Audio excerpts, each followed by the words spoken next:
Hello friends, स्वागत है आपका चैनल फैक्ट्स और रावली में। आज का हमारा विषय है कुंभकर्ण। एक प्राचीन रोबोट था जिसका उपयोग रामायण युद्ध में किया जाता था।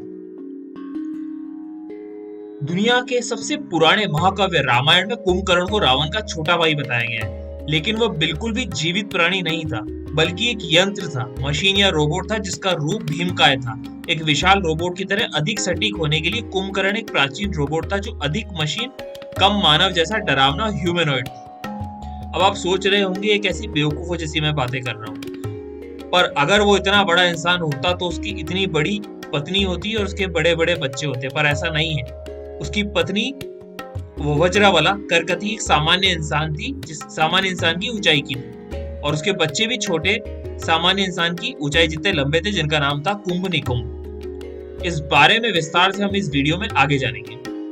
रावण ने कुंभकर्ण का इस्तेमाल संयमित ढंग से किया, यानी केवल बहुत कठिन युद्ध स्थितियों के दौरान, और इसे तुरंत ही रावण के पक्ष में माहौल बना दिया। हो सकता हो इसके उच्च रखरखाव के कारण इसके लगभग 6 महीने की अवधि के लिए इसे सुला दिया जाता हो, और केवल जरूरत पड़ने पर जब इसे फिर से ईंधन भरना होता है इसमें या फ्यूल भरना होता है, तब इसे उठाया जाता हो। जब कुंभकर्ण को देखा तो ब्रह्मा के विचार ऋषि वाल्मीकि लिखते हैं, ध्रुवम लोक विनाशाय पौलस्त्यनसि निर्मतः तस्मात् मध्यभ्रति मृतकल्प सय्यसे। अर्थात इसका अनुवाद है, यह निश्चित है कि विश्वरासा ने लोगों के विनाश के लिए आपकी रचना की है, उस कारण से आप अब से स्पष्ट रूप से मृत अवस्था में सो रहे होंगे। या उन्होंने स्पष्ट रूप से निर्मित शब्द का उपयोग किया है, जिसका अर्थ है विश्वासा द्वारा निर्मित, जो रावण के पिता थे। जब कुंभकर्ण वानर सेना के पास आ रहा था और उन्हें अपने पैरों के नीचे कुचल रहा था, तो वह डर के मारे भागने लगे। तब रावण के भाई विभीषण ने राम और उसकी सेना को कुंभकर्ण की सच्चाई बताई। उच्यन्ताम वानराः सर्वे यंत्र मेतत् समुच्छितम इति विज्ञाः हर्यो भविष्यन्तिह निर्भया। अर्थात इसका अनुवाद है, सभी बंदरों को बताया जाए कि एक प्रकार की मशीन है जो आगे बढ़ रही है, ताकि ये जानकर वे अब निडर हो सकते हैं और इससे ना डरें।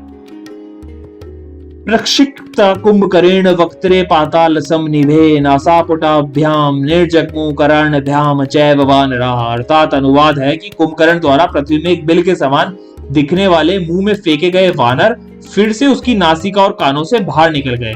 कोई व्यक्ति किसी विशाल व्यक्ति के मुंह में कैसे प्रवेश कर सकता है और नासिका और कान से कैसे बाहर आ सकता है, सोचने की बात है, जब तक कि वह विशालकाय व्यक्ति मशीन ना हो जिसमें कोई आंतरिक रचना ना हो। लेकिन उसी रामायण में स्पष्ट कहा गया है कि कुंभकर्ण का विवाह वज्रवला से हुआ था और उसके कुंभनिकुंभ पुत्र हुए थे।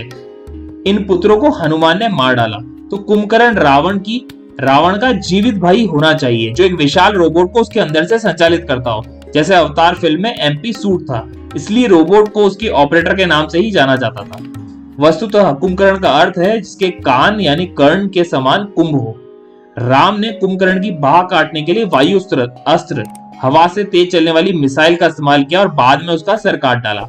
जब राम के बाणों से कुंभकर्ण मारा गया तो उसकी मृत्यु हो गई और वह रोबोट जिसे नियंत्रित करने वाला कोई न था, समुद्र में जा गिरा। बाद में गलत अनुवादों में कुंभकर्ण को गलती से एक विशाल राक्षस माना गया, जबकि वानरों को बंदरों में बदल दिया गया। इतने मजाक की बात है। वस्तुतः वानर पूंछ वाले मनुष्य थे। वला यानी पूंछ और नारा यानी मानव। वानर शब्द को वनवासी वैन कैरिति इति वानर के रूप में भी वर्णित किया जा सकता है। तो यह एक विशेष प्रजाति होनी चाहिए और इसे बंदर जैसे ह्यूमनॉइड के समूह के रूप में वर्णित किया गया है। महाकाव्य महाभारत में उन्हें वनवास के रूप में वर्णित किया गया था और दक्षिण भारत में एक सैन्य अभियान का नेतृत्व करने वाले पांडव सेनापति सहदेव द्वारा उनका सामना किए जाने का उल्लेख है। वास्तव में वानरों का आनुवंशिक रूप से कई प्रजातियों से इंजीनियर किया गया था, यानी उनमें उनके जीन्स में छेड़खानी की गई थी। प्रमुख अप्सरा और गंधर्वों की काया से, यक्षों और पन्नगों की कन्या से और इस प्रकार के विधाधरा के शरीरों से भी विष्णु की वीरता के बराबर बंदरों के आकार की संतान पैदा की जाए। ऋक्ष, यक्ष, वानर और वे चमत्कार के जादूगर और साहसी होंगे। यात्रा में उनके पास हवा की गति होगी, बुद्धि से संपन्न वे विचार के ज्ञाता होंगे और उनके दिव्य शरीर के साथ वे होंगे अविनाशी। वे सभी मिसाइलों के बराबर सभी आक्रामक पहलुओं से संपन्न होंगे और वह आपके जैसे अपने प्रयासों में अधिक होंगे, जो प्यास और भूख की परवाह किए बिना अमृत पर पलते हैं।